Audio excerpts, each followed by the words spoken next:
Clouds TV, empowering lives. Your faces, glittering faces. I know God is doing something. God is really empowering you. And sijui kwa nini huyu amejificha kwa pila. Sijui uko na nia gani kujificha huko kwa pila. Kama uko na kitu nataka mtu asijifiche kwa pila. I want to see all of you. Just come the other side. The space is good. These people on this side kuja hapa katikati. I'm talking about the one with white, the one with red, the other one with black. This one. Yes, ndio tuwekane joto. Kuna kipindi cha baridi. Na imesidi sana hii baridi imekuwa mingi. Na nyinyi pia mtoke huku mkae padi muwekwe baridi ama mkuje bere. Kaa viti ya bere. Those people. Wewe. Walete hapo bere yako pastor. Ndio muweze kukaa karibu joto iwaingie. Nimeona wamekujwa sana mpaka wakakaa. Ukiangalia unaona mpaka sura imekuwa baya. Mpaka unaogopa. Na unajua ni usiku. Mtu kama huyu akikuwa na sura baya na kuangalia na ni usiku, ujihadhari sana kwa sababu hujui ni nini. Inaweza kuwa kuna shida nyingine na hujui. Bwana Yesu asifiwe sana. Sasa tumekuwa katika kipindi cha maombi na it is a deliberate move from heaven, not from here. It is a deliberate move from heaven that tuakisha moto wa maombi mpaka nyumba iwake ikue kelelebe. Maana Mungu ananiambia analete watu wengi, hatutaweza kuwaekelea mkono. Amesema tuakishe moto. Watu wakikuja hapa hakuna kuekelea mkono, ni mtu unamwambia akiingia tu pale anapona anaenda zake. Bwana Yesu asifiwe sana. So this is the responsibility God has given you. This is a powerful responsibility God is giving us, that we may be able to raise an altar that it is a true altar from heaven. Hallelujah. At least for now, I want you to really pray. Mujitolee kabisa. You commit. Na wale wale nyumbani pia commit to this. God is raising. And also you see, on the other side, the devil is also very active. The devil is very active. Today you saw the Sabasaba thing. That is demonic. Bwana Yesu asifiwe sana. It is demonic. What they are looking for is blood. They are looking for the blood to reinstate the altar. Because the altar is dead. We killed it. Uliona hata Uingereza. I sent some clip to you ya Uingereza. Imeaguka, imekwisha. Bwana Yesu asifiwe sana. Tulimalizia pale Murang'a hapa Thika when we declared the Macmillan one. Tukamaliza imeaguka. Bwana Yesu asifiwe sana. Imeanguka. So the prophetic word that God gave us is working.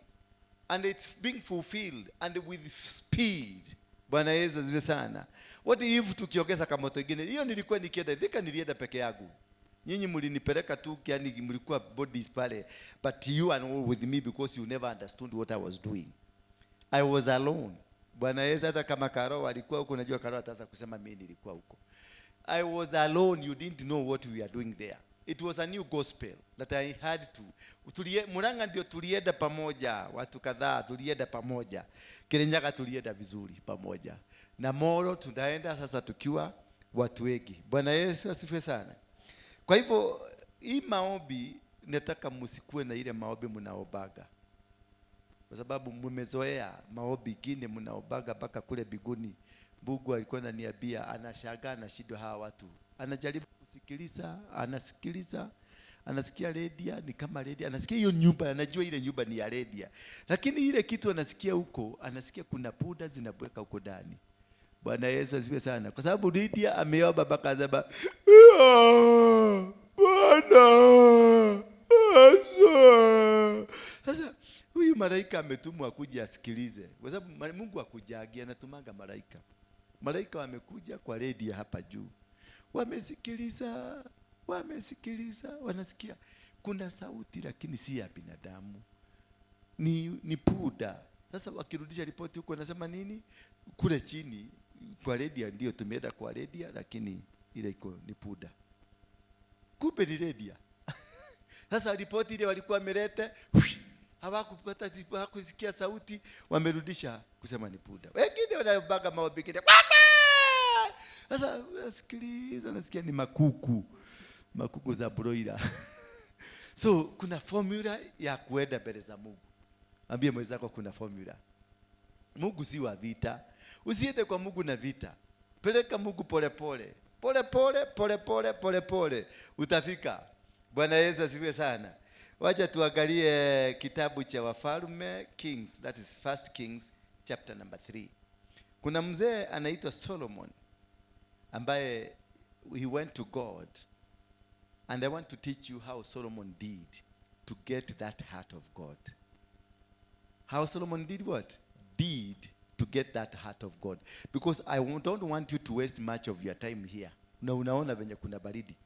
Ungekuwa nyumbani umejikuja vizuri, umekamata bulageti mzuri ama umekamata pilo. Kwa wale wanalala peke yao, unajua analala unaona ameshika dori kwa sababu baridi imesidi, analala kabisa. Sasa why should you be wasting your time here if you are not communicating? Because the essence of prayers is to communicate with God.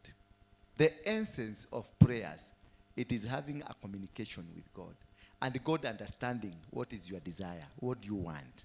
Not just making noise. Usikuje hapa kwa sababu unasikiaga Kemani William anasemaga lama dolomosaka tara basaya, ama Waruinge anasemaga rebeketeria remekoto, ama mtu mwingine anasemaga rabasheketeria. Nao unaanza kusema rabasheketeria teria. Sasa unakuta hauelewi maana rabasheketeria ilifunuliwa yule alisema. Bwana Yesu, unajua kuna watu wamekopi. Hata ukienda makanisa mingi utaona ule mtu anaomba, anataka kuomba kama Kemani William.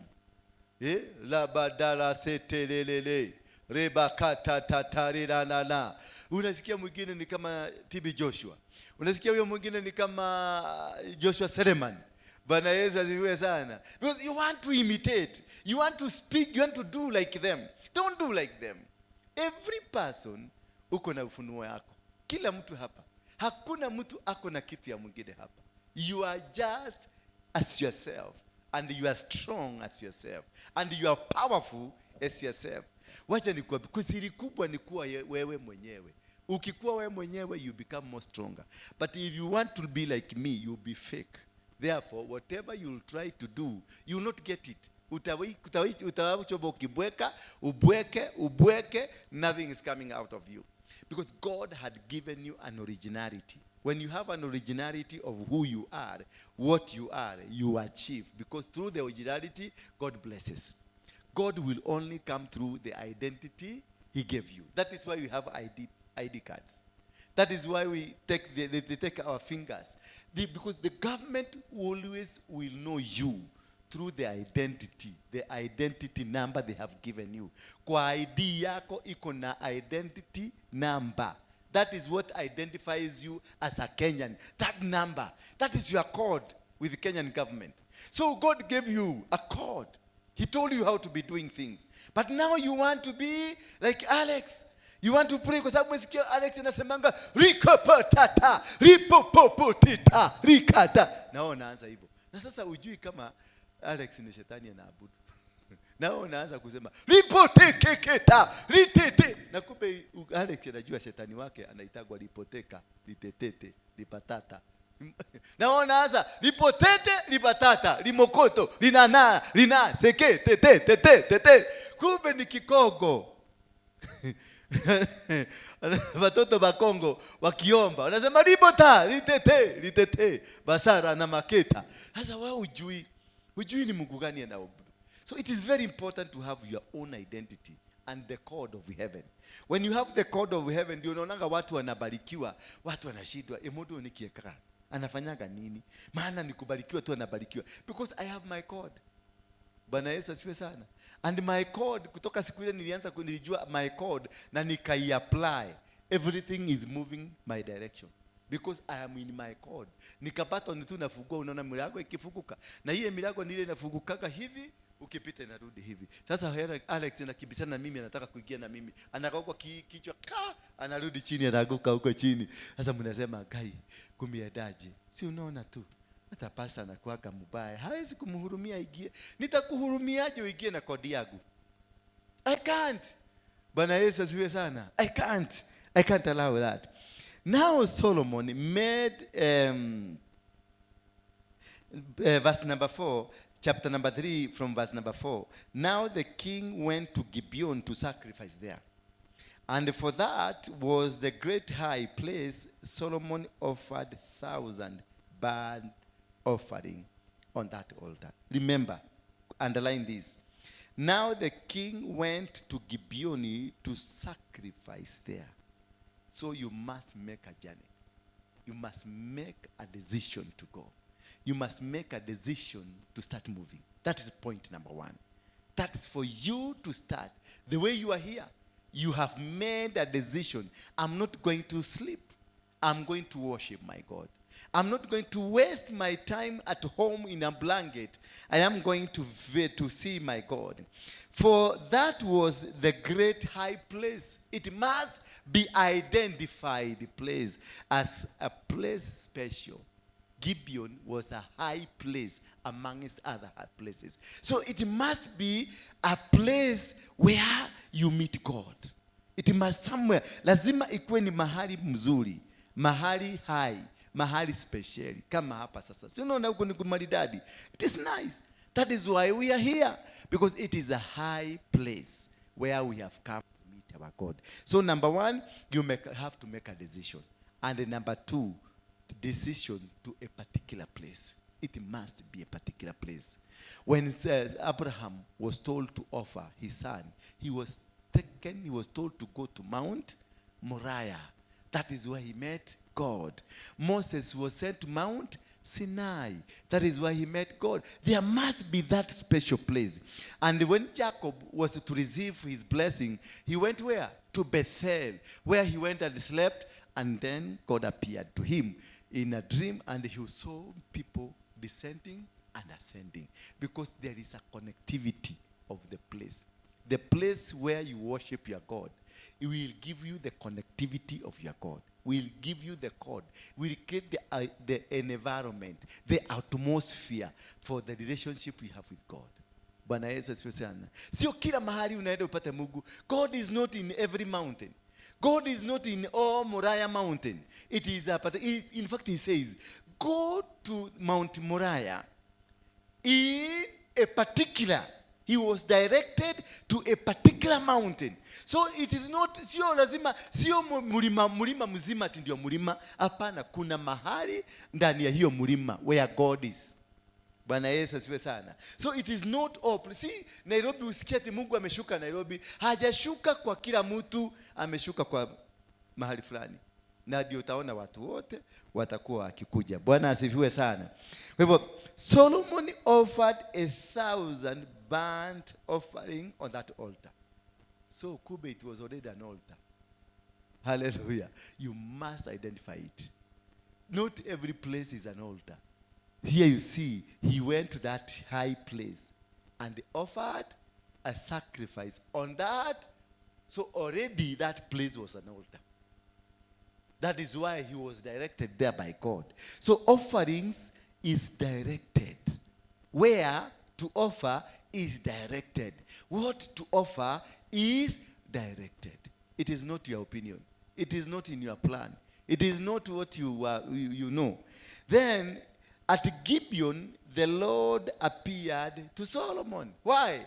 Because of 3 things. One thing, he carried a sacrifice. Then sought to know which is the place. He knew the place. And number 3, he offered at the altar. Meaning, he identified the 3 things that you need to identify to give your sacrifice. 1, you must have the sacrifice. Number 2, you must identify the place. And number 3, you offer the sacrifice. You must have the sacrifice. Yes, having a sacrifice is one, and offering the same is a different thing. Because you must be having a sacrifice and go and offer it in a devil's den. Hallelujah. So before you give your sacrifice, you must be able to identify, where am I taking my sacrifice? Where is this sacrifice taken? Bwana Yesu asifiwe sana. So he went and offered at that altar. At give immediately, because of doing the right thing. Because of him doing the right thing, and God appeared to him. Bwana Yesu asifiwe sana. Because of him doing the right thing. So you can be here and do the wrong thing, and God will not appear to you. And you'll be seeing other people being blessed, yet you are not blessed. Bwana Yesu asifiwe sana. So it is not necessary that you, because of coming here, unafikiria you are going to get it. You can't get it if you have not done that which pleases God. With one thing that pleases God is you to have the desire to give a sacrifice. And then, when you have the desire to give the sacrifice, have the sacrifice. Number 2, identify the place where to give the sacrifice. And number 3, offer that sacrifice. Then why is he emphasizing on offering the sacrifice? He's emphasizing because there are some people who come, God speaks to them and tells them, pereka this 1 million kwa kikogone ya synagogue. Sasa from home you have that urge, you have the desire, you have it that I'm going to give a sacrifice. But kufika hapa kwa mlango pale, unaanza Satani anaanza kukuzungumzia, anakuambia sasa ukipatiana hiyo milioni, sikumbuka kuna kazi ulikuwa unataka kufungua, si edo patiane 500, alafu hiyo ingine utakuwa ukitoa kidogo kidogo. Your sacrifice is dead, because you have not done how you are instructed. So you must follow the instructions for what you are about to do. You must do exactly what God has instructed. If God has instructed you to give 10 bob, don't give 20 bob. If God has instructed you to give 20 bob, don't give 10 bob. Bwana Yesu asifiwe sana. Give the 20 bob, and then if you want to do an offering, you do an offering. Offering is your decision, is your desire, what you want to give. You think with yourself. You imagine, you argue, and you talk with yourself. I'm going to buy 10 chairs. 10 chairs, yapana. Wacha ninunue 20. Wacha ninunue 30. That is an offering. If you had carried it from home, this is a sacrifice, then you start arguing with it. It automatically gets out of the brackets of a sacrifice, and it becomes what? An offering. An offering is a volunteer, is what you give from your heart. It's just what you decide to give. But a sacrifice, you don't just give. It is an instruction. And you don't give more, and you don't give less. If you give more, it stops being a sacrifice, because you have argued. A sacrifice, you don't argue. God instructs you, give 100,000, and that is what you give. You may be having 10 million in your account, and only God tells you, go patiana shilingi 50 peke yake. Only 50. Sasa unaimagine umesimamisha kile jirova kiako kimasidesi hapa nje, na Mungu huyu amekwambia ndio patiane 100, because ameona uko na spirit ya bragging. So anataka ukuonyesha, I don't need your money, I need your obedience. Bwana Yesu asifiwe sana. So sacrifice is an obedience to God. Once you become obedient to God, God will come immediately. It doesn't matter in what condition you are. It doesn't matter in which situation you are.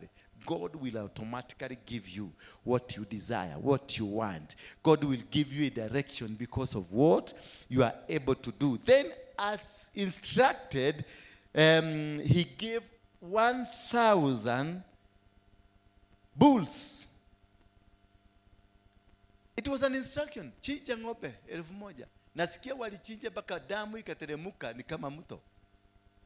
At Gibeon, the Lord appeared to Solomon in a dream by night and said, ask, what shall I give you?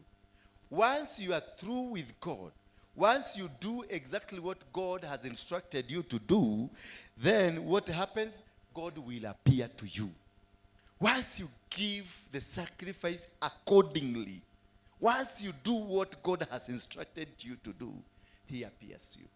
A sacrifice is meant to bring the presence of God, while the offering is meant to bring the grace of God. When you give offerings, you walk in the grace of God. You don't walk in the presence of God. The grace is that you can be able to be doing other nonsense around your life and you are still walking and God is still walking with you.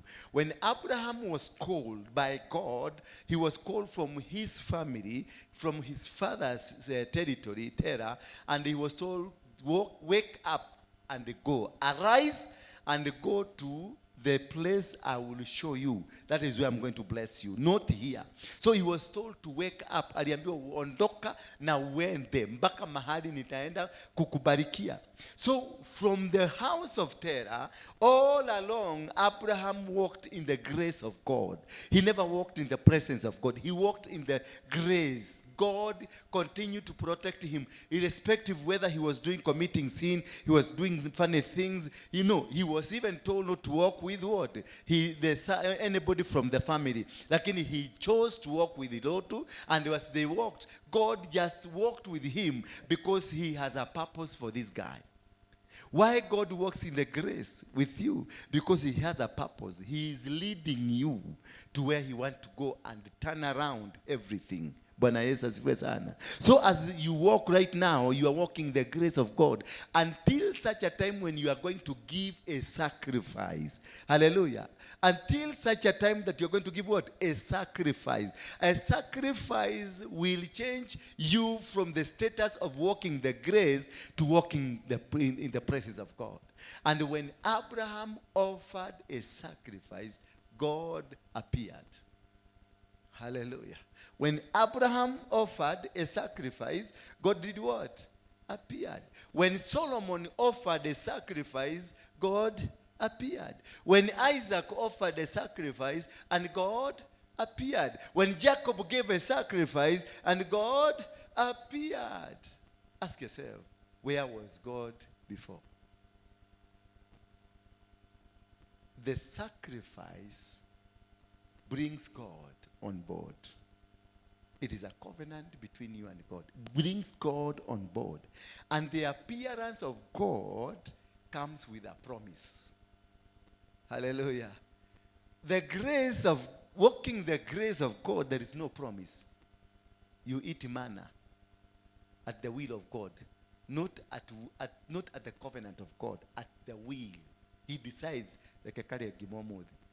He decides. But when God appears to you, he asks you, what do you want? So when you give a sacrifice, you bring God on board, and God will have to ask you, what do you want from me? Because he has come. He pulls a chair and tells you, my son, sit here. That is the power of a sacrifice. It brings God in the presence. And when the presence of God is felt, God will never come without a promise. And he told Abraham, see, all this you're seeing belongs to you. If you can count the stars in heaven, that's how rich you are. He gives, when he met Solomon at Gibeon, he asked Gibeon, tell me what you want. Because he comes at the sacrifice, he comes with what? A promise. So sacrifices, they bring a promise. But offerings, they bring what? The grace. That's the difference between a sacrifice and what? And a sacrifice is a commandment. It's a command from heaven. It is not your will. But an offering, it is a will. Do you know you can give an offering of 1 million, but be asked by God to give 50 bob as a sacrifice? Offering is bragging. In most cases, offering is a bragging. You brag a lot. Unaona hizo viti ziko pande hiyo yote hizo za blue zote. It is me. It is me. Unaona ile kiti imekaliwa na apostle ile anakaliaga. It is me. That is an offering. And more especially when God commands you to give a sacrifice, it is very painful. Very painful. Just tell me, how was Abraham feeling when he knew, I'm going to slaughter my only son? And God insisted to him, give me your son, the only son that you love. The only. He insisted. God, when he's commanding you to give a sacrifice, he insists on a particular thing. He will tell you, go and pick that television of yours. A nice one. Go pick that title deed. You know that is the only land you have. And he instructs you, go and pick it, take it. He tells you, now, I want you to go and pick that motor vehicle that you just bought the other day. And God tells you, bring it. A juke. And then you give. And imagine this juke is a terrible one. Yeah? Terrible, the powerful machine. Then you are told, go and give it. Imagine now. Unaacha kifuku hapa. Hallelujah. So it is about the command. And Solomon said, you have shown great mercy to your servant David, my father, because he walked before you in truth and in righteousness. You see, he never bragged. He never spoke to God as though God was his own cousin or was his own relative around there or was a classmate. He was asked by God himself, tell me what you want. And he said, oh my God, thank you. You know what? Whatever you have shown mercy to my father, not to me, to his father. That is now knowing how to pray, knowing how now to communicate with this God. It is not because you have seen the president, oh, Baba, ninakuitisha nipatie magari. Apana. It is simple. That you have shown mercy to my father. You see, he keeps himself outside the bracket. He talks about something different. You see, intimidating God. If you want to catch the heart of God, intimidate him. When Jehoshaphat were told the Moabites were coming, the Meunites were coming, they were coming to destroy them, he went to God. He was terrified, yes, but he went to God and asked God, oh my God, are you not the one that brought us here? Are you not the one that gave us this and this and this? Are you not the one who's friend to God? So you just bring God on board and praise him. That is what you begin with. When you are doing any supplication prayer, any kind of a prayer, you begin by praising God, by lifting up God. Jesus taught us, our Father who art in heaven, thy kingdom come. Thy will be done. Is it thy kingdom come first or thy will be done? Thy kingdom. So the kingdom means the statutes, the teachings, the power, the authority, the blessings that belongs to heaven. You ask them to come. Thy kingdom come. And then once the kingdom comes, then let the will of that kingdom be experienced. Let the will of that kingdom. It's not your will. It's not commanding. It is not fighting people. It's not trying to bring down people. Because when thy will be done, it means you surrender. So number 2, after understanding how you give a sacrifice, it is you to surrender to God in totality. You let the will of God be perpetuated in you. You let the will of God walk around you. That is now when you are in prayers. For you to get in the prayers, real prayers, si kupiga makelele, you do the will of God. You pray according to the will of God. You walk according to the will of God. You give everything according to the will of God, not your will. So if you discover every prayer you are doing, it is not in the will of God, it is you who's pushing the agenda of the prayer, then you are lost. You don't push the agenda of the prayer. God pushes it. God, once you open your mouth, God will lead you to what you pray for. one after the other one. And there's time you will go and be shut completely. You try to pray, nothing comes out. It is not the devil. It is not necessarily ni shetani amekuzuilia. It is not necessarily ni Mungu. But it is either Mungu ama shetani. Shetani can block you from praying. But also God can just tell you, sit down and wait, see what I'm about to do. Bwana Yesu asifiwe sana. Sit down and wait and see what I am about to do. God, he told Jehoshaphat, go and now sit down. You've done your part. You've done what you are supposed to do. Nendeni mukae muone jinsi nitawapigania. Bwana Yesu asifiwe sana. So it is not necessary that you pray from Monday to Monday. You pray from January to January. Sometimes you sit. God whispers. God will come and talk to you. God will never come and talk to a very busy woman, a very busy man. Every time unapiga makelele, oh la la la la ba, reka cha cha cha cha. Give God time. Go sit, meditate, get your corner there. Sit down, don't even open your lips. Just listen. Nenda tu, tafuta mahali ka blanketi, lala kwa kona pale. Lala, tafuta kijambi mahali fulani, lala tu, just go. Nenda kwa kichaka mahali fulani. Stop praying. Just go and listen what he's saying. You have spoken. Once you have spoken, stop. Allow him also to speak to you. Once you allow him to speak to you, he will talk to you. Tiko tida huko kuru. Bora huko. Kana toroni, mara wapi, mara. No, take your time. Stop. Wiki hii piga makelele kabisa. Ukimalizana makelele next week yenda ukae chini. Nenda jifugie mahali. Meditate the word of God. Wake up at 3. Don't make noise at 3. Kaa tu, chukua kalamu. Atakupatia verse, atakupatia maneno na utaanza kuandika one after the other one. One after the one. Unaandika. He is communicating. Allow him to communicate. Bwana Yesu asifiwe sana. Don't overeat. Stomach yako itaharibika. Ukikula sana, utasikia tumbo inaguruma, utahohita, utaanza kutoa harufu baya na mdomo na huko kwingine. Bwana Yesu asifiwe sana. Utakuwa haufanyi kitu mzuri kwa sababu you have overdone it. If you overdo the prayer, it means we did not have time to listen to God. Have that time. When you have time to listen to God, you make better and stronger decisions because you hear him.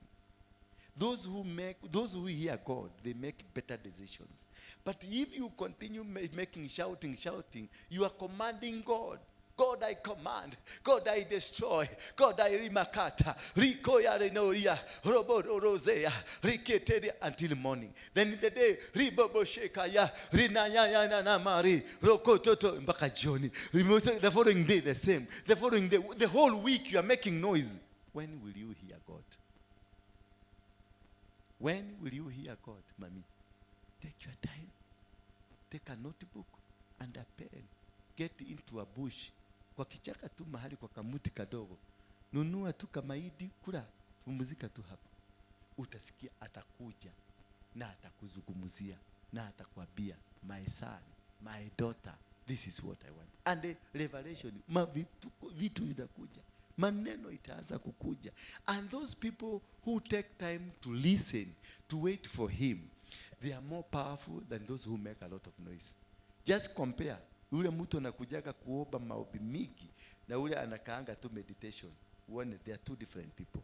This one for meditation, hata hararagi kama huyu, anakuaga msuri, anasikiliza, unakuta mtu amekaa tu, anasikiliza, anaandika, anasikiliza, anaandika. That is how you get to know the revelations. Bwana Yesu asifiwe sana. Revelations will never, hazikujagi mtu kwa doto. Doto is not a revelation. Doto is a dream. A revelation is what you see. God starts revealing himself to you. And that one can only happen if you give yourself ample time to him. If you make him talk to you. Because God is man, he wants to talk to you. Bwana Yesu asifiwe sana. You have shown great mercy to your servant David, my father, because he walked before you in truth and in righteousness and in uprightness of the heart. You see now, there are three things. There are three things attached to that person that succeeds. There's truth, there is uprightness, and there is righteousness. So, do you vet yourself before you go to prayer? Vet yourself. Do you qualify to do the prayer? You want to go for 7 days. Do you qualify? Bwana Yesu asifiwe sana. If you feel in your heart, I'm not qualified to go into this prayer, don't do, because you are wasting your time. Qualify yourself by sanctifying, by making yourself clean. Because when you are going before God, you become a lamb for a sacrifice. You are sacrificing your body. You are sacrificing your time. You are sacrificing everything. You are sacrificing your relationship with God.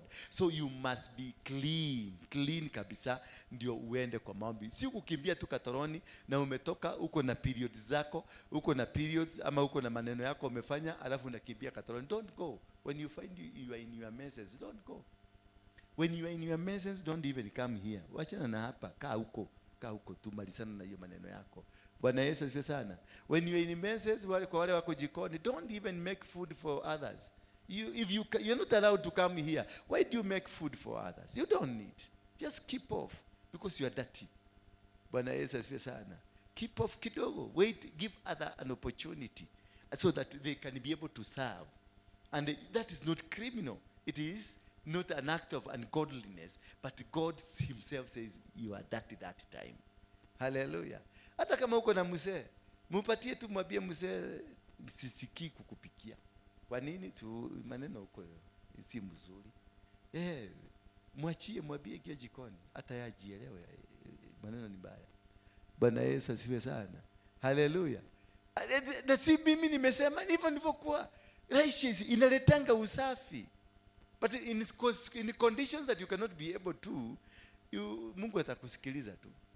Because there are conditions ambao you cannot avoid. But if it is avoidable, it is only 3 days. Si uondokea tu kidogo. Ondokea tu kidogo. Hata kitanda hama kidogo, lala kwa gunia. Hallelujah. No, I'm not trying to bring a doctrine. It is not a doctrine. It's a suggestion. Yeah. Bwana Yesu, msiende kusema pastor yetu alisema, but biblically it is what I'm saying. Hallelujah. You have shown great you have continued this great kindness for him, and you have given him a son to sit. You see now, he started by being humble. Bwana Yesu asifiwe sana. He became humble. Amesurrender to God. Now amemwambia, hata umeextend hiyo upendo ulikuwa na baba yangu kwa mtoto wake. Na ni yeye, lakini anasema kwa mtoto wake. Hallelujah. Now, oh Lord, now verse 7. Now, oh Lord, you have made your servant king instead of my father's David, but I am a little child. Unapunguka. Kwenye maombi, kwanza ameanza na nini? Being humble. Number 2, amepunguka. Amesema, you have made your servant to become a king in the place of your beloved servant David.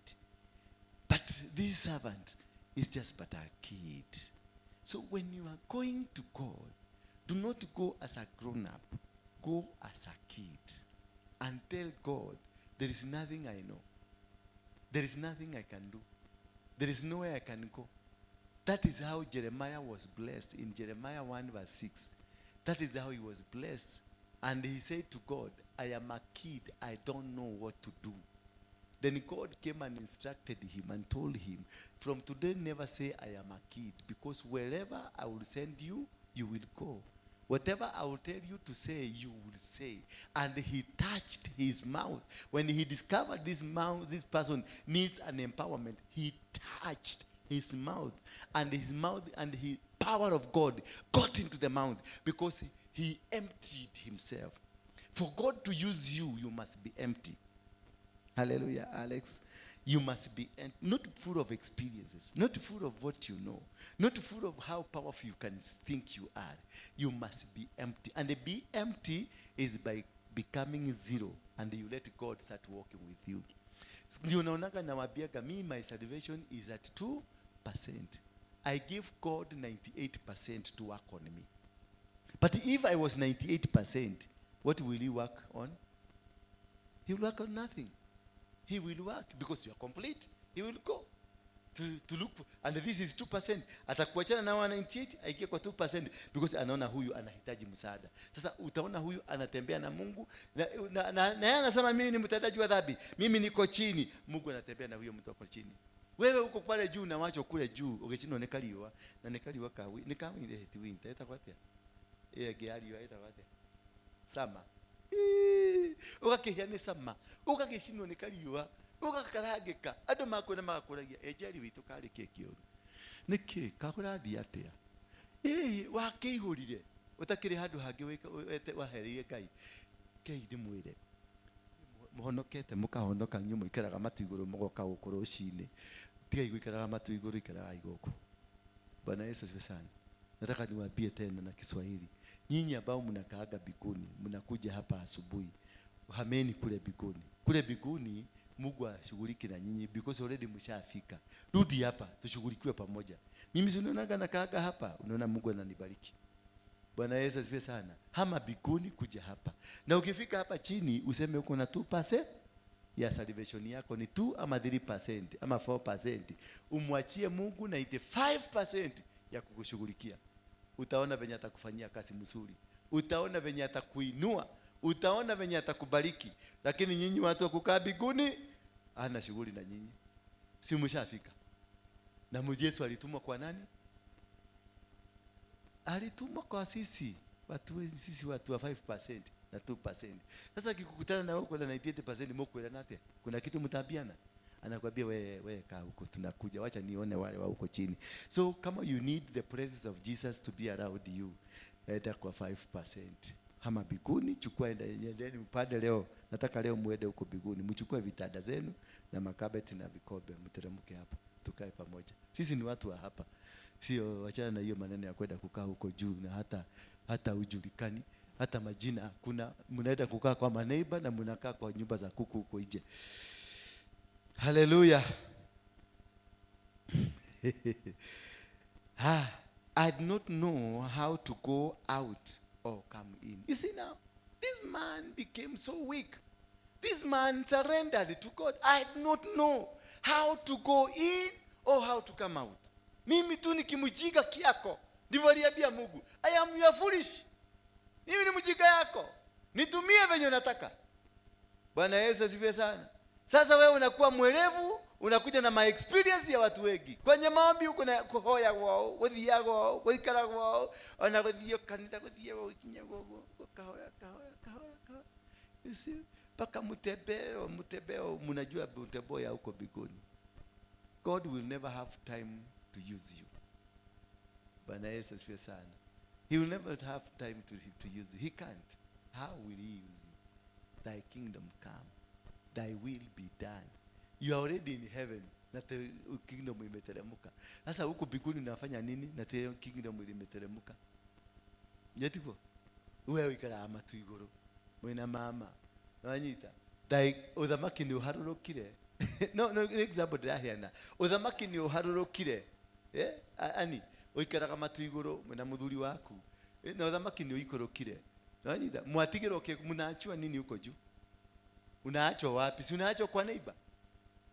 Alafu hebu chunguza, huyo ni neighbor, wale walikuwa maandamano hapa chini na wako na mawe. Itakuwaje? Itakuwaje? Hii maneno itaharibika. Itaharibika kwa sababu utawakutana na watu na wako jaa. Alafu wameona ni kama uko na kakitu. Unasikia mawe inapitia hapo, unasikia kama ni safari rally. Mawe mengine inapita hapo, unasikia kama ni safari rally. Na ni huko. Na Mungu udhamaki ishateremka huko chini. Na udhamaki inakujaga na king. Na king yako hapa na King Jesus anasema mimi nilitumwa kwa watu wabaya. Nyinyi watu wazuri kaage huko na baba. Baba akiuliza, nikemale katigana ilimo icio. Natemaloga ni atheru. Bwana Yesu asifiwe sana. Hallelujah. Now, O Lord, my God, part 2 inasema, and your servant is in the midst of your people whom you choose. great people, too numerous to be numbered or counted. He identifies that this role that you are giving me, without you, hakuna mahali naweza kwenda. Bila wewe. These people are numerous. These people are many. Duge matara. Ni wengi. Na umeniachia hawa watu wote, Mungu nifanye nini? Mimi siwezi. I cannot. Dige topora. Without you. Lakini sasa sisi tunapagiaga Mungu, tunaambia Mungu, hii ndio tunataka. Na alafu tunamwekea hapo, tunamwambia tunataka ifanyike mara moja. Bwana Yesu asifiwe sana. You must know systematically how to get into God. You must understand. You must know. Let us get in the book of 2 Chronicles chapter number 20. I finish there. 2 Chronicles chapter number 20.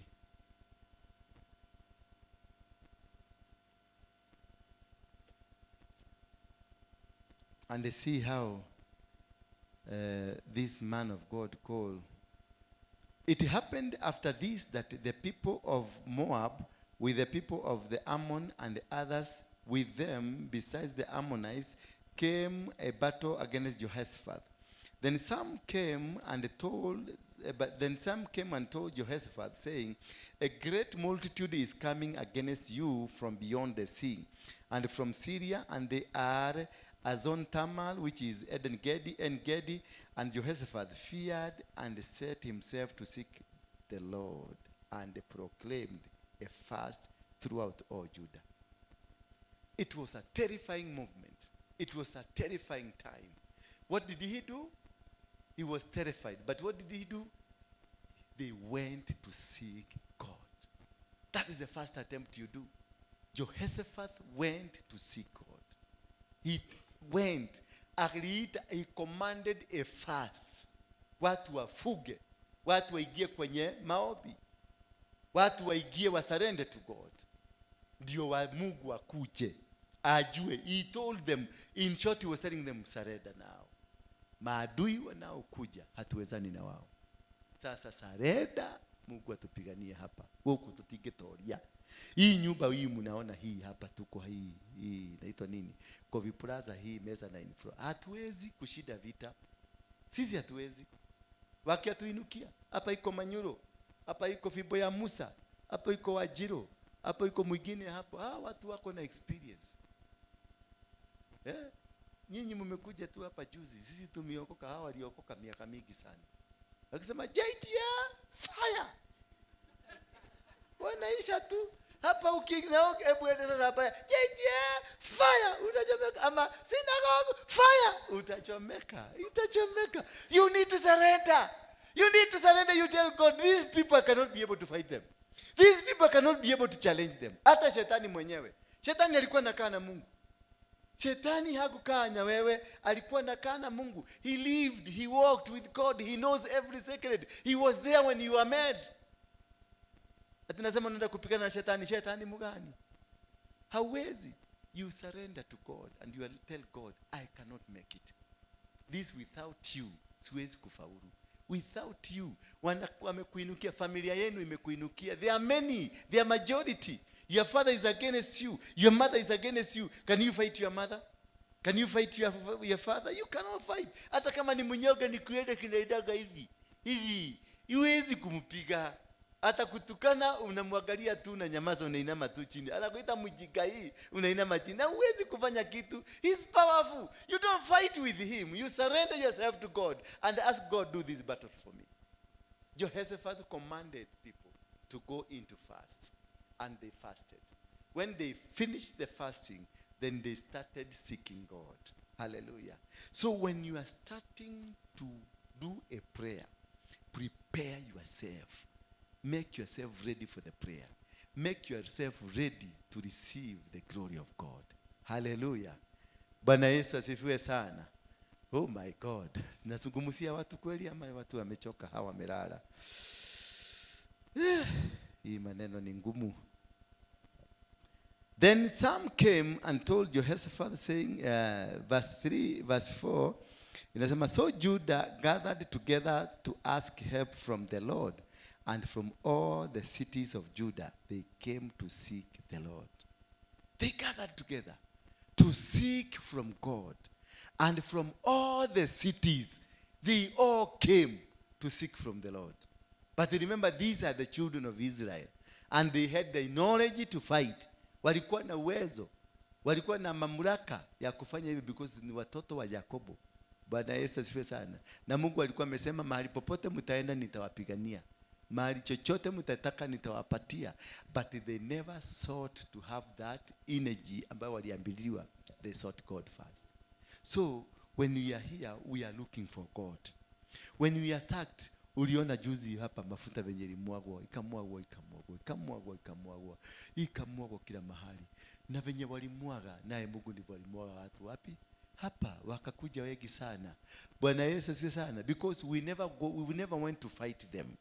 Tuliambia Mungu, hii hata mimi simnanga hata sipendi kutumia mafuta because sijapata meaning ya mafuta, sijaelezwa inatumiago aje, inafanyaga aje. Umeelewa? Sasa nikianza kutumia mafuta, nitaenda ninunue cowboy nianze kukupaka. Sasa nikinunua cowboy, utende ukinuka nini? Pilau huko kwa barabara. Bwana Yesu asifiwe. Ama nichote maji kama hii Mwanyuru anauza hapa ni 500 kachupa kamoja. Sasa mimi nitaenda nichote maji.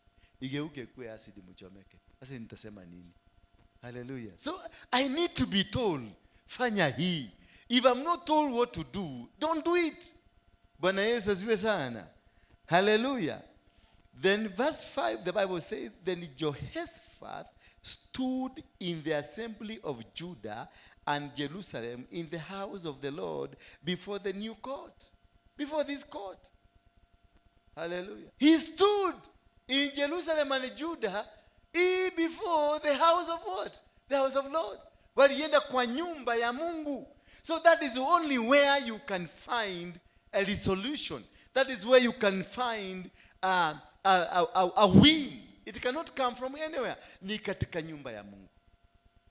Na ndio kwa maana uko hapa leo. That is where you are here. You don't go fighting outside there. You come where the altar is. When Solomon built an altar, he sacrificed 144,000 goats and 40,000. Is it the goats or the cows? Whichever comes first. 144 and another 22 he offered. And after that, akasimama ndani ya hiyo nyumba na akaambia Mungu, watu wako watakapopatwa na magonjwa, wakuje wainue mikono yao juu, waombe msamaha, Baba na uwasikie. Watu wako watakapoinukiwa na maadui, wakuje wakuombe msamaha, wainue mikono juu, Baba na uwasikie. Watu wako watakapopatwa na njaa, wakuje wainue mikono, wasarede, waombe msamaha, Baba uwasikie. You see, that is the trickiest part of the altar. That is why you need to raise this altar. Ichukue moto kabisa. So wakati wowote utakapoinukiwa na maadui, unakuja unapiga magoti hapa. You don't need prayers. You don't need prayers. You only need to enter here. If you put this sanctuary to become a clean, holy sanctuary of the Lord. If you make it so powerful by igniting a so powerful fire, moto inawaka, tujitolee kabisa, tujitolee, tukae hapa mpaka tusikie. Unikitembea tu hivi unasikia ni kama kuna watu wako kwa nyumba, ni kama unabebwa, ni kama unatembelea kwa hewa, ni kama unatembelea kwa njia zingine, hauelewi. Bwana Yesu asifiwe sana. Utakuta mapepo yote haiwezi kuingia hapa, inakuachana nayo kwa barabara. Haleluya. Bwana Yesu asifiwe sana. Utakuta tukiitisha, tukikuja hapa, unaitisha nasema, Baba, ni mimi nimetenda dhambi, mimi ni mosherati, mimi nimeosegenya, mimi nimeduga watu visu, I have destroyed people, Father, I have come to surrender. Father, nakuomba tu msamaha, unisamehe. You are forgiven. Because the altar is powerful. He told God, watu wako watakapokuja, wainue tu mikono, wasarede, naye Mungu kawasikie. That is what a covenant he made. Then verse number 6, and they said, O Lord God of our fathers, are you not God in heaven? And do you not rule over all the kingdoms of the nations? And in your hand is there not power and a might, so that no one is able to withstand you? You see now, after making everything clean and ready for service, he's able now to interact with God. Yani, where do we need to a guy? Siwe ni Mungu. Yani Mungu. Kuna mtu anaweza kucheza na wewe kweli? Umeona? Because he has prepared the ground. He has prepared the ground to have a communication with God. Now he invites God and tells God, are you not God? Yani, unataka kusema Mungu. Watu wa Moabi, yani watu wako watapigwa ukiangalia tu Mungu. Watapigwa tu. Yani adu akume kuhuro weroreire. Yani le ta imagine okay adu akuma kihuro. Yani imagine tu watu wako wakipigwa kama unaangalia hivyo. Mungu atakubali. Mungu atakubali hiyo aibu. Why? Because Jehoshaphat was a friend of God. So the next step that you do, you make friendship with God. And now have a direct communication with him. You ask God kaa hapa to piga story. Mabia unavuruta kiti kama hiyo, unavuruta unaweka hapa, atakuja na atakalia. Sasa ongea naye vizuri, mwambie maneno. Sasa wewe, yani unataka kuniambia watu wako watapigwa kama ukiwa. Siwe ni Mungu. Are you not God?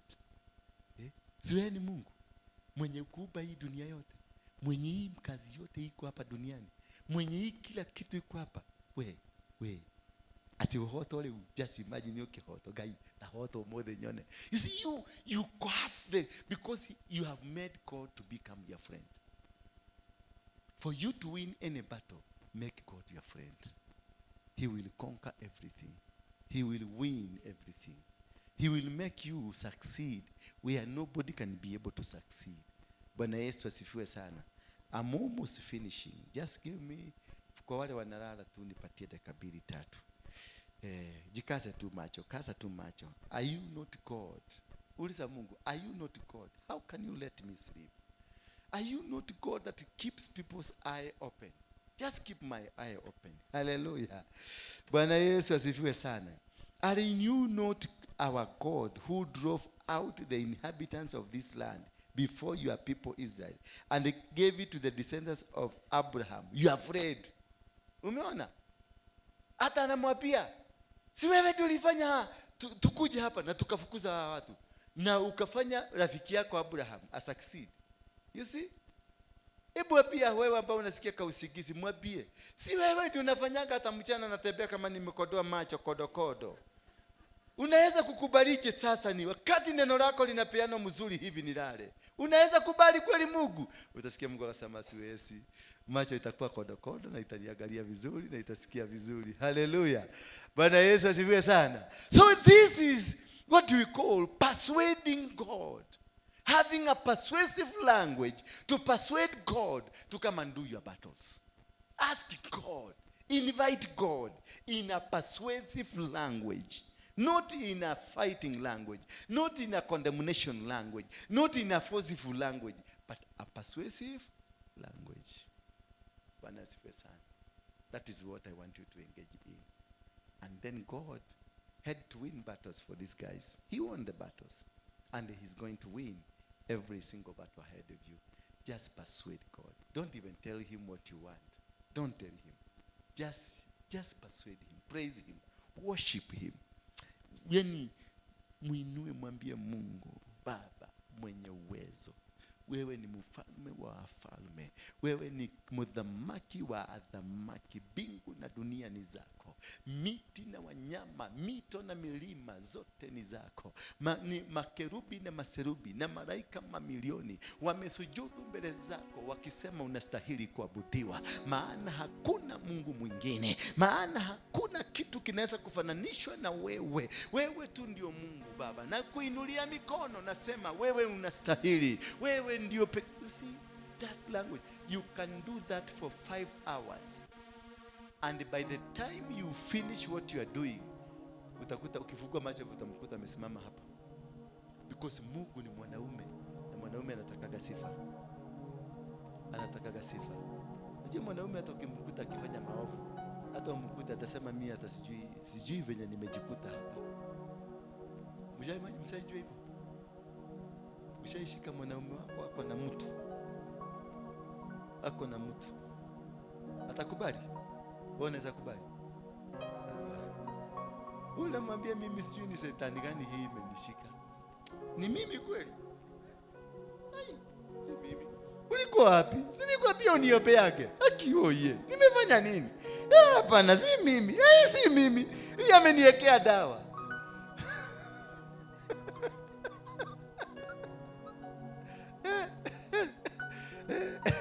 Bwana asifiwe sana.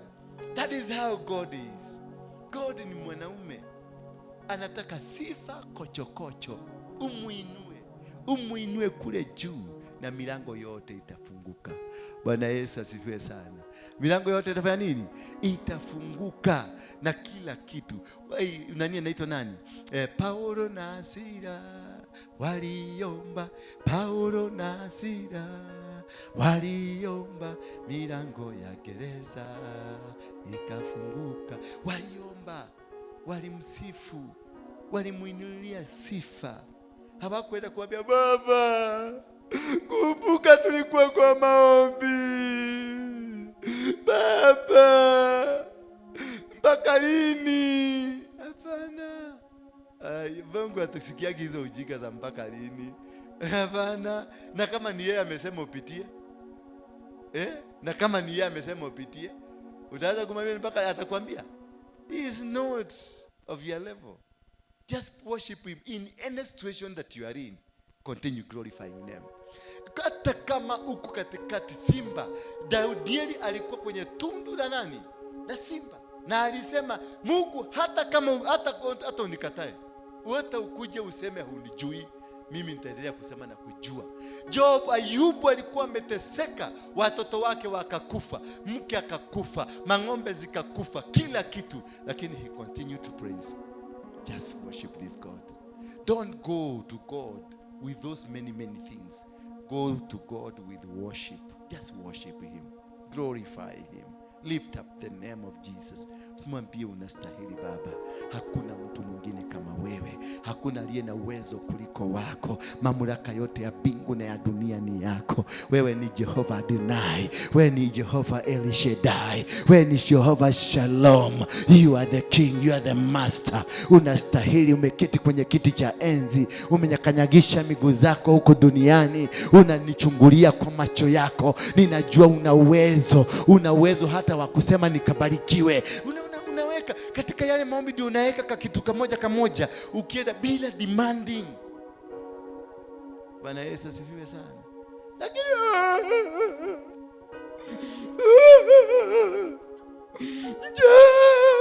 sasa unalilia nani?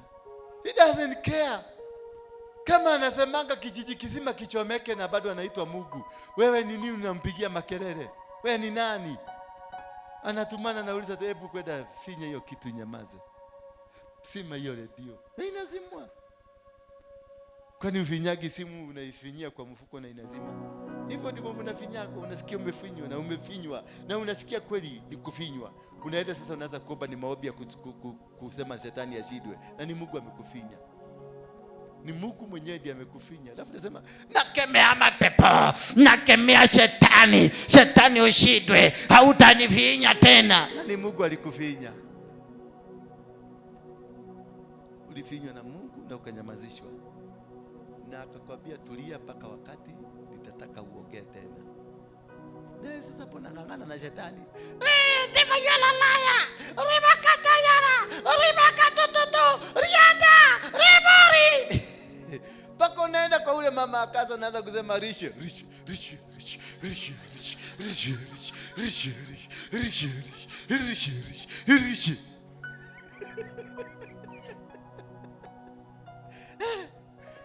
Very bad situation at in shetani. In that bad situation, find God inside in that bad situation. And in that good situation, si Mungu. Yote hadi basi si Mungu. Hata kwa hiyo good situation tafuta shetani yako hapo ndani. Hiyo kimwanaume unaona kinakupendeza, kinakununulia machipsi, kinakubeba na gari, tafuta tu hata shetani anaweza kuwa kwa hiyo kimwanaume.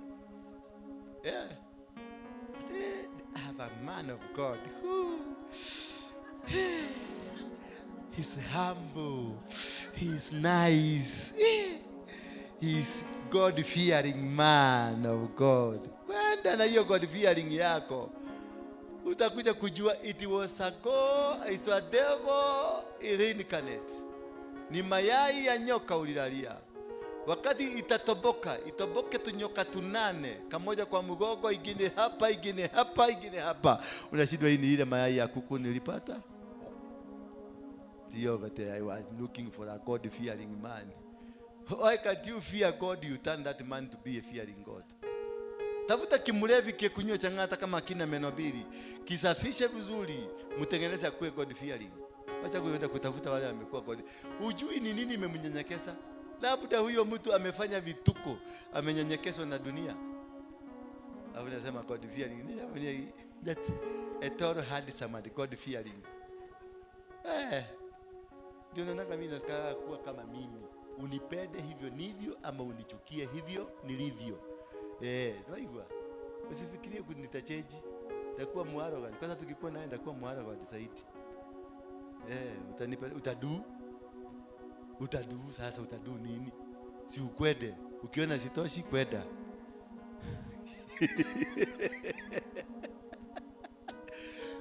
Alex, never pretend.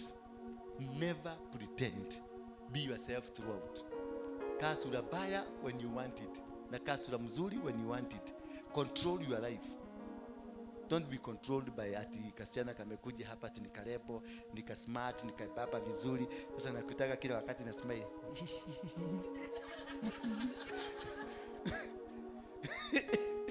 Na ni pretending. Na wakati nitasahau tu. Nitoe sura yangu ile kayeno kale nyoka. Kaa wewe. Na akaye kijua kama mmependana, akuwe akijua the rest of your life, hiyo ndio maisha. Yeye akuja akubadilishe. There is no good man and there is no good wife. Hakuna mwanamke mzuri na hakuna mwanamume mzuri. Chukua kama ni hiki, chukua. I want mwanamke najua kuoga, najua kuvaa socks mzuri, najua kuvaa nini. Mimi nikuje nikutengeneze. I produce what I want from you. Kile sio nikutane na mama kama huyu amevaa katrosa, amevaa viatu, ametengeneza nywele mzuri na hujui investment hii imefanywa na nani. Tete yako lile kaile tukega kena lipstick gara kinyago. Huyu ukiona viaelea vimaudo, wewe ndio liuda. Kama unataka mwanamke mzuri anavaa vizuri, chukua hiyo kichafu. Enda hapa Marigiti hawa kuuza madhokoma hapa. Chukua moja jisafishie. Tengeneza, enda Turukana, chukua Turukana mwenye ajui kuoga. Safisha mzuri. Safisha, ngalisha. Wewe ndio unajua ile kitu unataka. Yeah, it is your dream. Make that dream become a reality. Wacha kitu imeudwa, imetengenezwa, ujui nani ametengeneza, ujui imetengenezwa garaji gani ama ni ya shetani, alafu unapeleka kwa nyumba, ukienda kwa nyumba unakuta ni shida, unafungua kwa kagunia, inaanza kutembea hapo. Ninakwambia welcome home. Tengeneza mtu. Tengeneza mtu. Hakuna mama ni mama, ni wale tu. Na baba ni baba, ni wale tu. Hakuna baba mzuri na mama mzuri. Jiudie. Na hiyo mtu aweto house. Jitengenezee, wacha kuja kuangalia tetoro dadaka hadi samu. Ati Waruinge anakaa mzuri, anakaa kunyoroka. Unajua ni nani umekaa chini ukajiuliza nani ananipikiaga ndio ninyoroke? Na si wewe. Umenikuta kama nimenyoroka. Fanya mahesabu. Amenyoroka. Kini kitu imeudwa. Na iliudwa. It was made from another particular factory.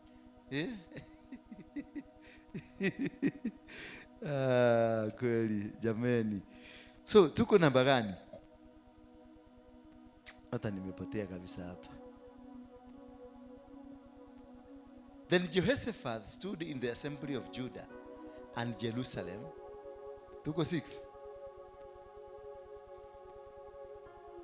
27 sasa. Are you not our God who drove out? 20 number 9.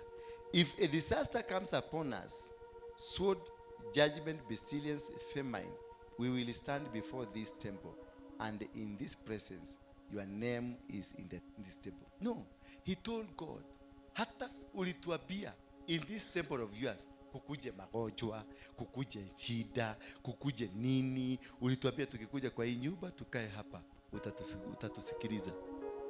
That is now boxing God, reminding God of the promises. If you want to defeat God, kumupiga geta, kuweka Mungu geta, mkumbushe promises. God is a promise keeper. Mwambie, you said to me, you will never forsake me nor leave me. Quickly anarudi. Mwambie, you say, hata kama nitakuwa nikipita kwenye bonde la mauti, utanikuja na utaniokoa. Just remind God of the promises. Jehoshaphat did the work of reminding God of the promises. You told us, ulitupatia hii shamba through your friend, because of the friendship you had with Abraham. That was a promise. Hallelujah. He reminded God that ulituambia tukujengee hii nyumba, na tukikujengea hii nyumba ukatuambia wakati wote tutakuita tukiwa kwa hii nyumba utakuja. That was a promise. He kept reminding God of the promises. So keep the promises. Remind God. When you're in a situation, remind God. Tuko hapa. Mungu ndiye alisema atatutoa City Stadium, atatuleta hapa. Mkumbushe tu. Mwambie, ulituambia watuelie tume City Stadium. Ulituambia tutoke City Stadium, Mungu tukuje tukufie hapa. Sasa angalia. Sisi sasa tukufe. Wewe ukiwa. Yaani tunaweza kukufa ukiwa. That's a promise. Tunaweza kukufa ukiwa. So ulisema utatupigania. That's a promise. You remind God of the promises. Once you remind God of the promises, there is nobody who will be able to fight you. If God promised you that you are going to become a president, keep reminding him.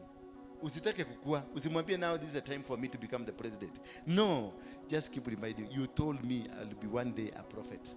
Mwambie, one day you told me I'll be going to have become a doctor. You told me I'm going to have a sanctuary. You told me, mkumbushe. God is a promise keeper. Hallelujah. He keeps his promises. He is not man that he should lie. He keeps the promises. And by doing that, you win every battle without a fight. Jehoshaphat, they were able to win this battle without a fight. God just told them, do not prepare an army. Just prepare a praise and worship team. That's when unasikia the Meunites, the Amorites, and the kings of the south, they were prepared, they had guns.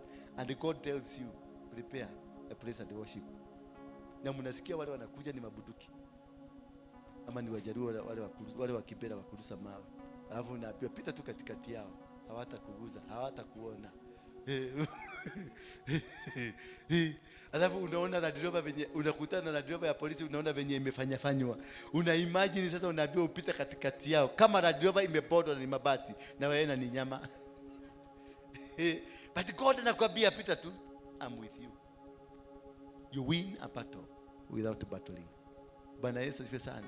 And that is how you're going to win our battles here. That is how you're going to conquer all the processes of God. And everything against us, we are going to win against it. We are going to destroy every foundation. We are going to win every battle without lifting a weapon, without cursing, without doing anything bad. We shall always be glorifying the name of God. We shall always be calling upon the name of God and reminding God of the promises he had upon us. The promises he said that you are going to get them. The promises that he said that is going to manifest in this building. He said hapa, aliniambia, hapa wafu watafufuka kwa hii nyumba. Aliniambia. Lakini sasa siwezi kwenda moshari sasa kwa sababu aliniambia ati niende kwa moshari, niende kusema, "Wewe, amkeni, Mungu alisema nitawekwa pigu, nipelekwa polisi. The next time mtanitoa polisi." That time must come. I have to walk. Mimi kazi yangu ni kutembea tu. Na venye Mungu ameniambia tembea, natembea. Akiniambia leta itisha hii kitu, naitisha. Akiniambia kesho weka mkeka ya buru, naweka. Naenda tu na yeye venye ananiambia. Baka nifike hapo ya kufufua watu. Mimi najua nitafufua, watafufuka. Miguu utaona mtu hana mguu imekatikia hapa. Unaona kishuguruma kinakuja. Baka kinajifix. Naona mtu anatembea. We are getting there. Yeah, we are getting there. Lakini sasa Msiende pale nje kuanza kusema pastor yetu alisema viwete vitatembea. Utacharaso magumi. Kuna viwete vingine hawaizi taka waondolewe kwa viwete because they make money out of it.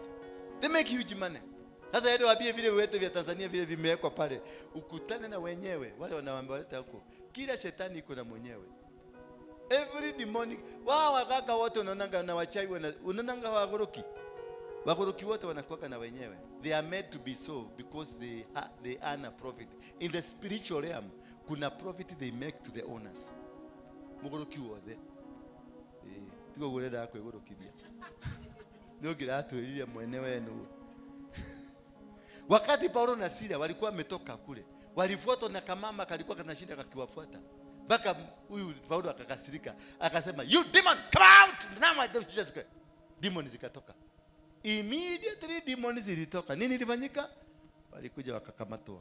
Wenye huyo demon, wenye huyo msichana ambao walikuwa wakimtumia kufanya hizo kazi, walikuja wakashika nani? Akapelekwa kwa soko. Maana mademons zina upolitiki kwa soko, kwa sababu zina control businesses. Sasa akapelekwa kwa soko. Wakatandikwa, magistrate akaitwa, akatoa hukumu, wawekwa korokoro. Bwana Yesu asifiwe sana.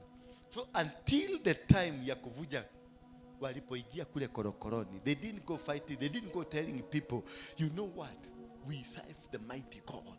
You know what, we are the servants of the Most High. You cannot touch us. Utakokuwa ukiwa servant wa the Most High. Na the Most High atabaki kuwa the Most High. Tumia akili.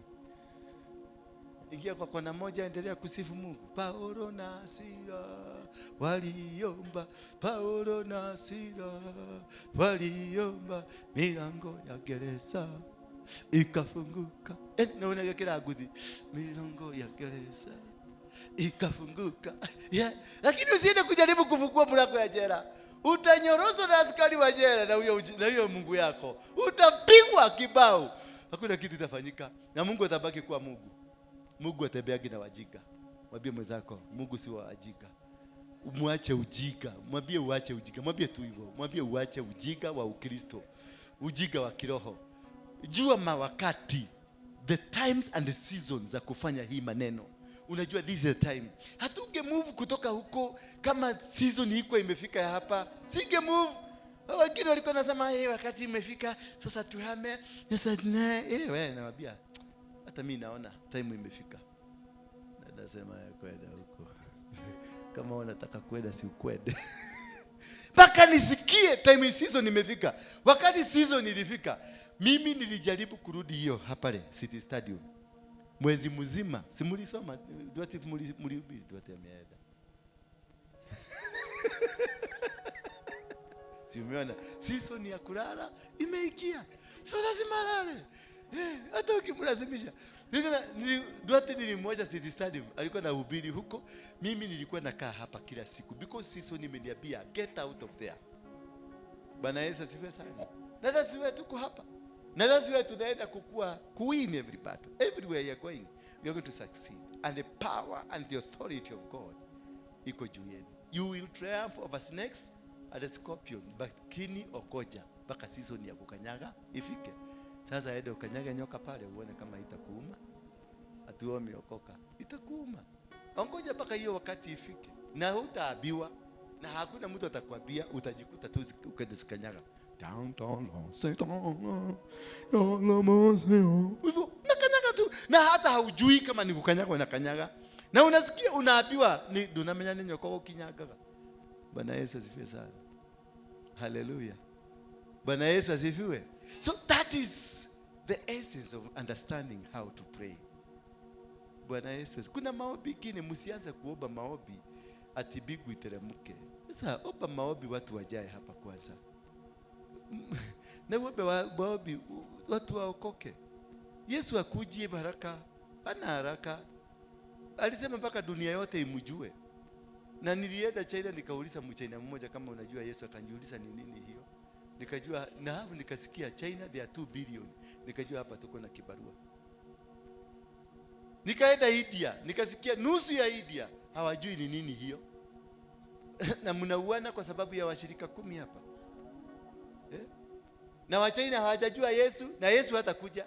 Mteliu. atachukua, atakaka. Amekuja.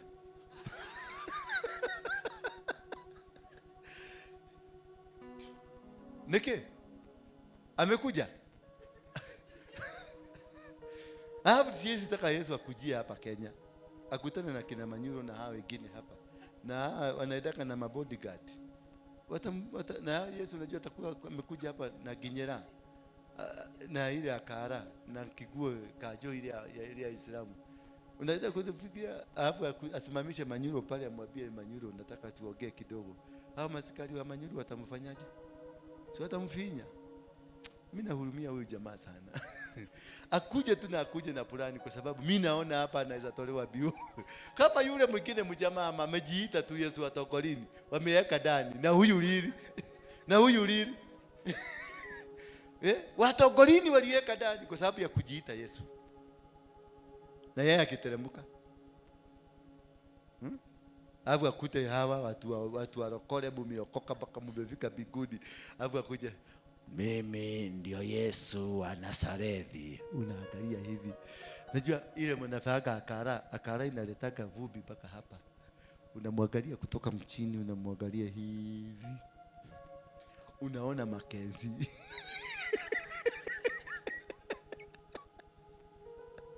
Anamwambia shidwe katika jina la Yesu. Bwana asifiwe. Tuombe sana. Tuombe utukufu wa Mungu tushukie. Ndio macho yetu ya kiroho yafunguke na masikio ya kiroho.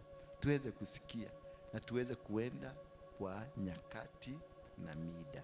Tusimame kwa miguu yetu.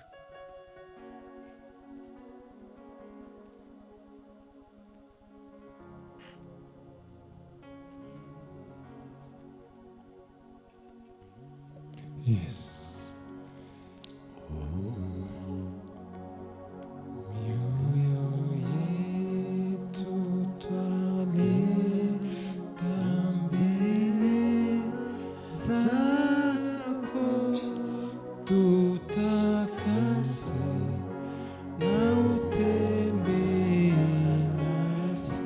Hiyo microphone. Ni microphone umeshika. Unaenda kuimbia huko. Hata ukiimbia huko inasikia. Hapo. Chukua yako rudi hapo. Tutakase na utembee nasi. Mioyo yetu.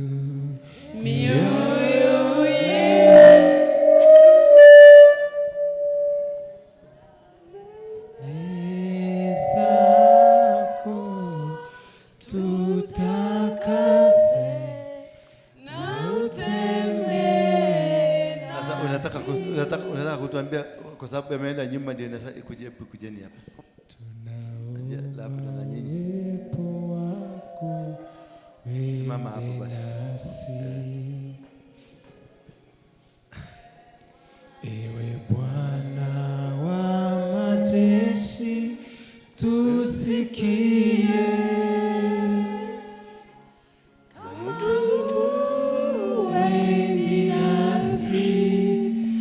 Hatutaki kutoka hapa, twatutwenzi peke yetu, enda nasi. Tunaomba uwepo wako uende nasi. Ewe Bwana wa majeshi, tusikie. Kama uendi nasi, hatutaki kutoka hapa, hatuwezi peke yetu, enda nasi. Baba wa mbinguni, tunakushukuru. Tunasema ni asanti kwa maana umetufikisha katika malengo yako. Asanti kwa mafundisho ambayo umetufundisha kupitia kwa mtumishi wako Karanja na kupitia kwa mtumishi wako huyu, ninasema ni asante. Hakuna Mungu mwingine kama wewe, hakuna na Mungu aliye na uwezo kuliko wako. Ndio kwa maana tunakutukuza, tunalihimidi jina lako. Ufalme ni wako Baba, ushindi ni wako, mamlaka ya mbingu na ya dunia yote ni yako Baba. Tunakuabudu, tunasujudu mbele zako kusema unastahili, maana wewe ni Jehova El Shaddai, wewe ni Jehova Nisi, bendera yetu. Una mwongozo mzuri katika maisha yetu, twakusifu na twakuinua, ukailiweza kutubariki na hata kubariki taifa yetu, maana unastahili, unastahili. In Jesus name. Chukua muda wako mzuri, take your corner, don't make a lot of noise, take your corner na usilale. Ukisikia unaanza kulala unajichuna, Bwana Yesu asifiwe sana. Take your corner, take somewhere. Ukitaka kukaa hapo kera, ukitaka kuja mkulala hapa, hapa mmekubalishwa mpaka hapa, mpaka yenu iko hapa. Kuja tu lala hapa, talk to your God, tell him what you want, worship him because of this sanctuary. Worship him, worship too, just talk to him. Mwambie wewe ni Jehova, ni Adonai. Mwambie you are the King of Kings, you are the King of Glory. Mwambie no other. Wekeni microphone zenu chini. Sasa kazi yenu imeisha ya kuimba, nenda ukatafute Mungu wako. Mtafute tu. Mtu wa keyboard tengeneza iendelee kwa hiyo sauti kidogo kidogo.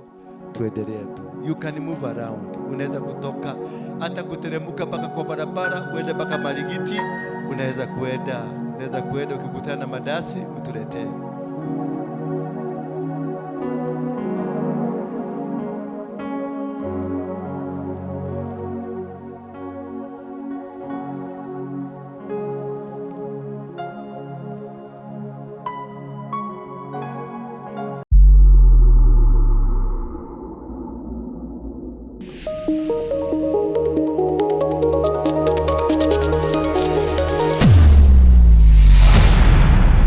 Bethel Clouds TV, empowering lives.